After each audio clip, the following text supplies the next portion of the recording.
Hey guys, Dave Ray here, DB Restorations. I hope you're having a great day today. Sporting my airborne hoodie from the 101st Airborne, sent to me by my buddy Merle. Thank you again, my friend, for the sweatshirt and for your service. I want to talk to you guys a little bit about a 1970 Dodge Challenger RT that I got in the shop that I'm working on. Extensive amount of work on it, but it's pretty cool because it's called the Bank Robbery 70 Challenger. Apparently, this car was used in an armed bank robbery. I don't know if it's true. The owner's trying to find the original police reports and stuff, which would be super cool.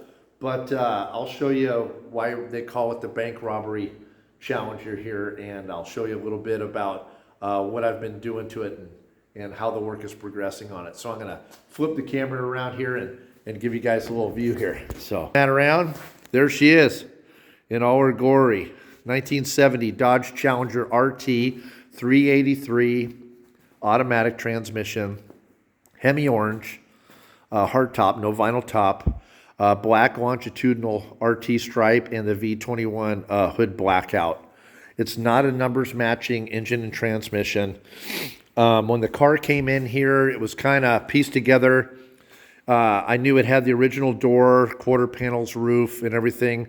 The hood was a 71 or later hood because it had the crumple zones on the hood, so I knew it was wrong. I could tell the passenger side fender was replaced, and of course the passenger side door because it was petty blue off of a 72 rally car. But what happened, what I noticed whenever I opened the hood on the car was, and I'll show you the original sheet metal here in a few minutes, but this is all new sheet metal, was that the firewall was pretty damaged. Just by opening up the hood and look, and somebody shot a bunch of spatter paint in there, which is a good way to try to hide dents and welds and everything else. But I noticed it was a little bit wrinkled. There was no heater box inside the car. And then upon disassembling it, taking the hood off and the fender off, then I saw all the damage up here on the cowl, which I'll show you in a little bit, and on the firewall right here. And you could tell the car was pulled on a frame rack. And they did a lot of pulling on the car. The frame rails were both bent and twisted to one side, so the car took a pretty good size shot, to the front right side here. But what we've done here at the shop is we've replaced both front frame rails, both inner aprons, the firewall, the cowl, lower radiator support. We got the original upper radiator support there because it retains the numbers. And then, of course, we replace this kick panel area here. And let's walk around it over this way right here.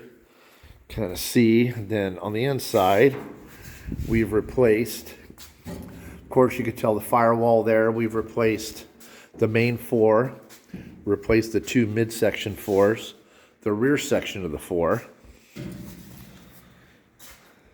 replaced the filler panel back there, and replaced the trunk floor and the trunk extension. Still got one little patch to do here on the wheelhouse. But other than that, it's pretty close. And then we got lower quarter patch there. And then on the other side here, another lower quarter patch. And then a front part of the quarter patch.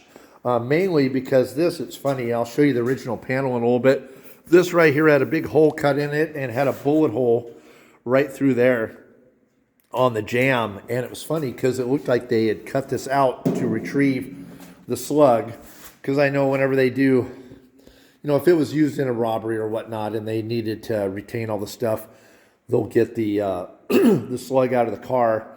And I know to tear the entire interior apart is a lot of work. That's a lot easier just to cut the hole on the side of the car and retrieve the slug that way. So whether that was the way it worked or not, I don't know. But the one hole I haven't fixed yet is the slug hole in the roof here, and you can see it right there. And it's funny, it's a good size bullet hole, but apparently that slug went through and hit in the dash pad, and they cut a chunk of the dash pad out to retrieve that slug. And you can see there's the original dash pad, and you can see the hole cut out of it to retrieve that slug. So it's kind of got a cool little story to it. Oh, and there's one more. One of the slugs ricocheted off the deck lid and went through the back window, and I'll show you the deck lid. This is pretty cool too, but there's a big old, it's hard to see the the depth, but I can kind of show you the depth of it, where this thing went, bullet went, ricocheted off of that, went right through the back window. But it would hit so hard that it actually dented the bottom side of the deck wood too. I mean, it had all the panels dipped on the car. So, but just a lot of work was done on this here. So I got, most of the metal work done, just to patch that other bullet hole. And then, of course, a little bit of grinding left to do. Got all the console pieces in. It's a really cool car because it's super early production. Early in 69, August 69. So the shifter doesn't have any markings on it at all. It doesn't say shift gate, doesn't say slapstick. It's just blank. And then the original door panels don't have any wood grain on them. They're just all black. And the interior, surprisingly enough, was in pretty good shape, but the car took a pretty good hit. And so there's a little bit of the original Hemi orange paint on it there. But I'll come out and show you. I'm going to pause the camera, and I'll show you why we did so much metal work on the front of this car. So give me just a sec here. Okay, here we are. Here's some of the sheet metal that was cut off the car. Some other little pieces here and there. I'll have to show you that other piece with the bullet hole in it. But here's our front section that we cut off. But, I mean, besides a little bit of rust here, you can kind of see, if I show you in here, you can see all the braze work that was done, where this apron was kind of beat around, and they tried to straighten it. And trust me, it's hard to tell by the camera, but this whole inner apron is completely wrinkled. The frame rails are completely wrinkled, both of them.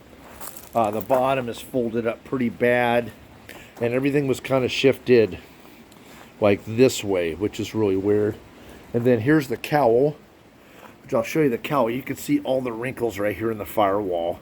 So it obviously probably cracked the heater boxes. It didn't have a heater box in it. And this was all mashed in. It didn't have the upper support, was gone. And this, you can see some braze work done up on there where they pulled this and then tried to braze it all together and beat it all out with hammers and everything. But the real kicker is there was so much damage to the top of the cowl here. You can see all these wrinkles, that there was no way that that trim was going to sit flush, and the windshield just sat in there wonky. And so we ended up having to replace that. But I'll show you the real damage underneath of the cowl. Is look at this. So when they pulled this whole front piece up in here, they just completely ripped this. So this is the way it was underneath of here. You can see all the damage in there. So if you wash this car, all that water would just dump right into the floor pan of the car. And the other side was all rusted out. So it definitely needed to be replaced. So just so much work to it. It was just easier to do it that way. So I'll show you that other piece here that came off the car with the other bullet hole in it. All right, so here's that other piece. You can see here, if you look, right there's the bullet hole. It's like a 45 caliber or maybe a 38 or something, but this panel was like right here, and so you can see like it was shot right there. So whether there wasn't a hole. I mean, there could have been a hole in the original door. The original door wasn't on it, but you can see where they probably cut that out. It looks like it was cut out, which was weird. And then whenever they patched it, they just folded a piece of metal up inside of there and just gobbed a bunch of Bondo on there to fill it. And so I ended up just putting a good patch panel in there. I ended up buying a whole quarter panel skin for the car. But what was weird about it is when they did the quarter panel skin right here, it just had a really bad dip. And so I couldn't use the whole skin, so I just used what I needed to out of there. But there you have it. The Bank Robbery Challenger. Really cool car. Pretty neat story. It would be great if the story was true, if we could find documentation on it. I mean, it could have been a car that sat out in the field that somebody shot full of holes. Who knows? And then the bank robbery thing just made it more spectacular of a story. It's still cool, and thought I'd show you guys a little bit about this here and how much work we've done on it. But a lot of sheet metal. I mean, the car's basically brand new.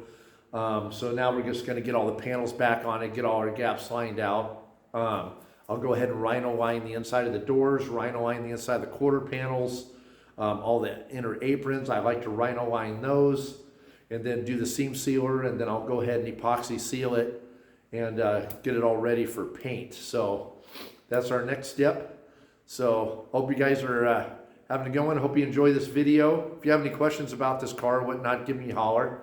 I know the owner was talking about selling it, so if you're interested in buying a car like this, shoot me a direct message and let me know, and I could put you in touch with the client, because he's got a bunch of cars, and he just told me, hey, if somebody's interested in it, he goes, I'd be willing to sell it. So let me know. You guys take care. God bless you, and I'll try to get you some more videos out as soon as I can. All right? Take care. Bye-bye.